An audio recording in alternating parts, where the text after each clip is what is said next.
The Princess and the Human, Book 2, Chapter 27. Loss. 91st day after my arrival. Dear Diary, to say that the air in the Star Palace was tense would be an understatement. Philippine didn't really know what was going on, but from her education in social etiquette, she had little hardship recognizing that right now was the wrong time to ask questions. The day before, near the end of the home-warming party, the princess had contemplated whether or not to take Philippine and her brother with them to meet the messenger, but had ultimately decided against it.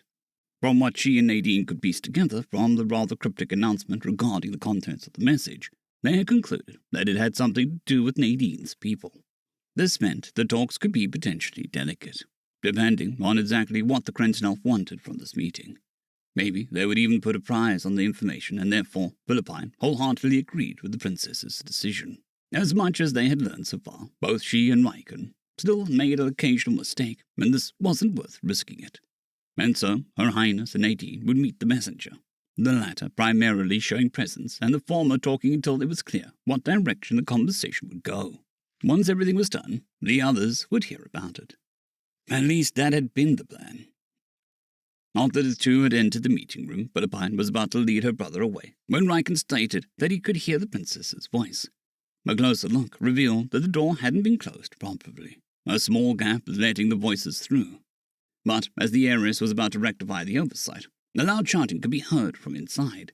It sounded like the princess's voice, but also off, strange, distorted noises, cries almost, being mixed into the word.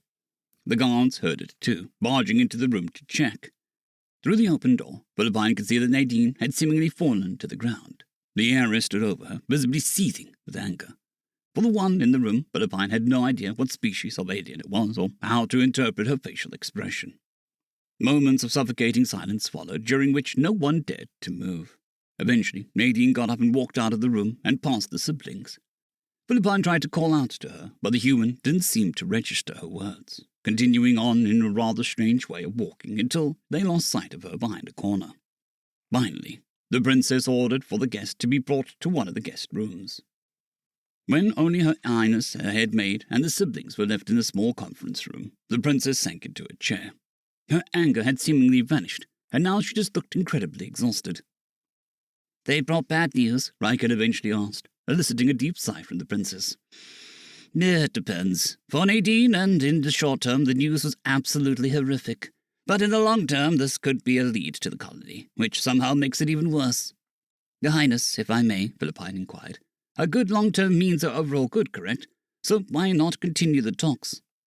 "I needed to calm down first, regardless of the situation. Reacting like I did it just now was unbecoming of my position. I acted like my parents would have." "And Lady Nadine?" Raccoon added.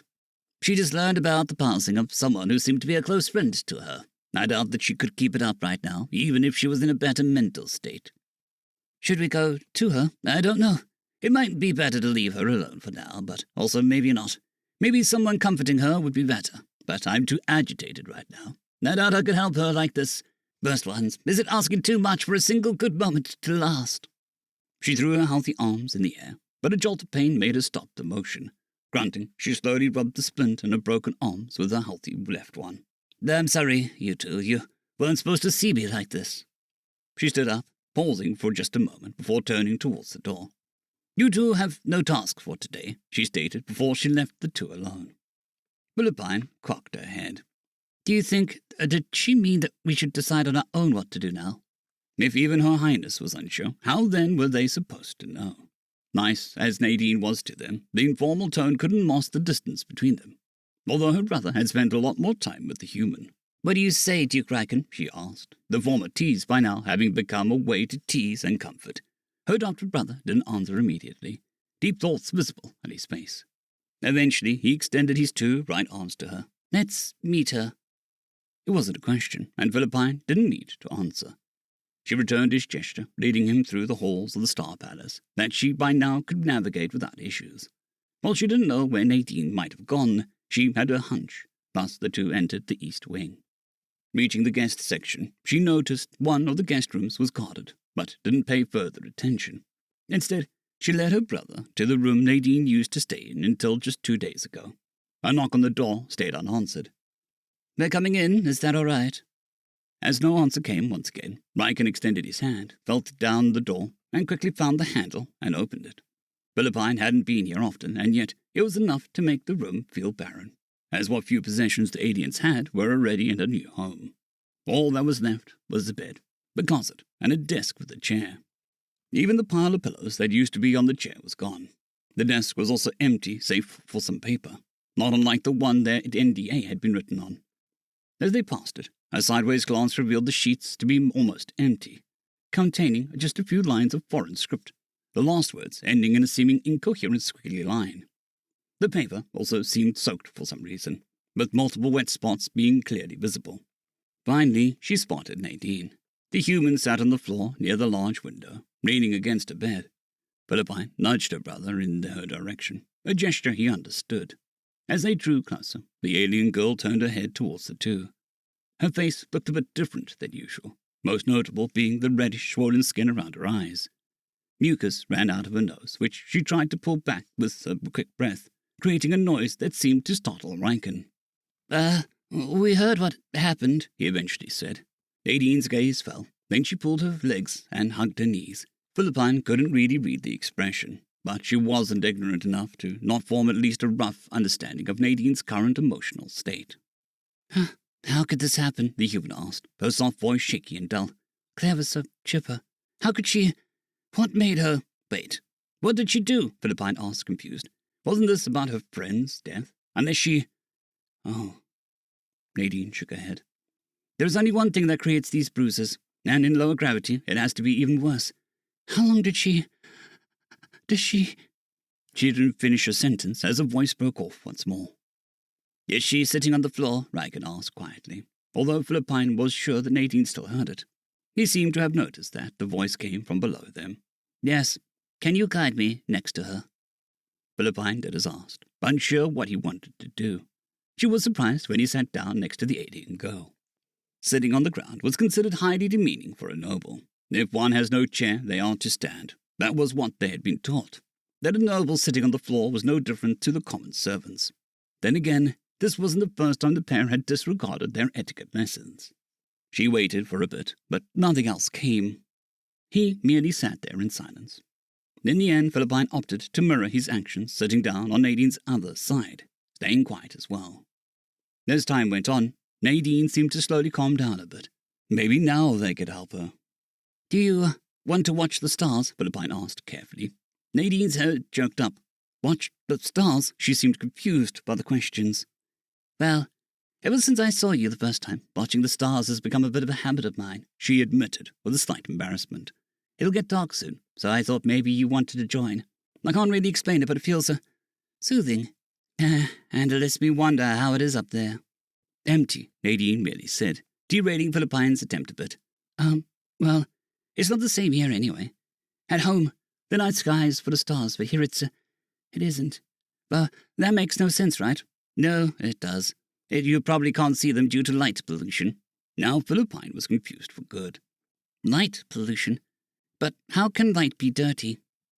To her great surprise, a short burst of laughter escaped from Nadine's mouth, despite liquid still flowing from her eyes. It's not dirty, no. But your estate stands on its own while the palace is surrounded by a huge city. All the artificial light from the city pollutes the night sky, so to speak, and the stars become less visible. Oh, that's why. The trio went quiet again, save for some strange noises escaping Nadine's throat on occasion. They might know more, Raccoon then broke the silence. Huh? The messenger. They brought the news, right? Yes, Nadine affirmed, but, if I go to them, I might see, maybe, yes. Philippine was impressed with her adoptive brother. Right now he sounded very mature when he spoke, like a true duke. When my parents died and I lost my eyes, I also didn't want to think about it at the point in time. But I had to since I was their only heir. I couldn't see the pictures, of course, so they were described to me in great detail. What I'm trying to say is, that was the end of it for me. But it won't be for you, right? Your people are still out there, waiting for you.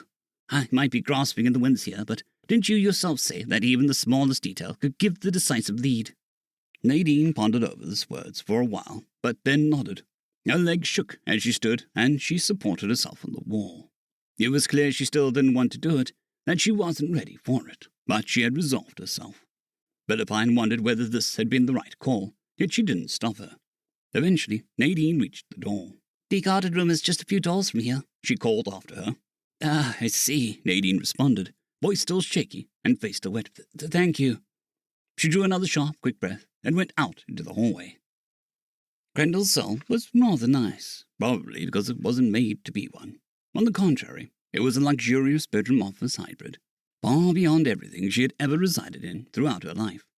But the captain had no nerve to enjoy any of it. She knew that she was not a guest, but was currently being detained in here, making the room a cell in all but name, even if not explicitly said. She was to wait here. Guards stood outside, and she doubted they were there for her protection. What she had spent her entire career being afraid of had now happened. Her messing up, and she'd done so big time, in front of not one, but two foreign dignitaries of the highest order. Even if she were in a better state of mind right now, she couldn't have possibly imagined things going worse. She absent-mindedly took a datapad, not that she had anything else to do, and opened the picture again. It was one of the many examination pictures Dr. Manaka had taken while they had set course back home, specifically the one where the face was the most cognizable. Following the doctor's advice, they had first stored the find in the back end of the storage space, and turned down the heater in an effort to preserve the body until they reached Hexpilia. There, in the far too short time they had until their departure, it had been frozen for transport, and was now on their ship, back at port. Grindel was infinitely thankful that she hadn't been stupid enough to bring that to the place. She didn't even want to imagine how that would have ended. She activated the cropping function and trimmed the picture down to only the head. Would that have been better? It didn't really make a difference from her perspective. The human representative had recognized the death at first glance, but whatever gave it away had to be something obvious to them. When she compared the two, the light brown skin tone was different to the other's pinkish one, but unlikely to be a giveaway. Maybe the blue spots, the way the eyes looked, the large bruise around the neck probably also made things clear to the knowing eye. Grendel's free hand subconsciously touched her throat as she looked at it again. Of course, she could have also said something first and then shown the picture.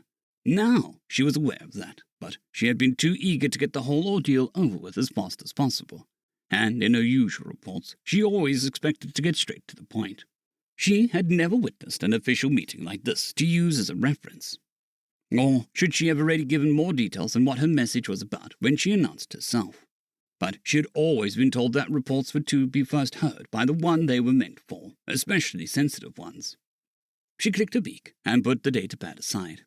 Excuses and what-ifs wouldn't help her now. She had screwed up, plain and simple, and she couldn't even imagine what the consequences would be. But she wasn't given much further time to stress herself over it, and her head snapped up when she heard the door open. End of chapter.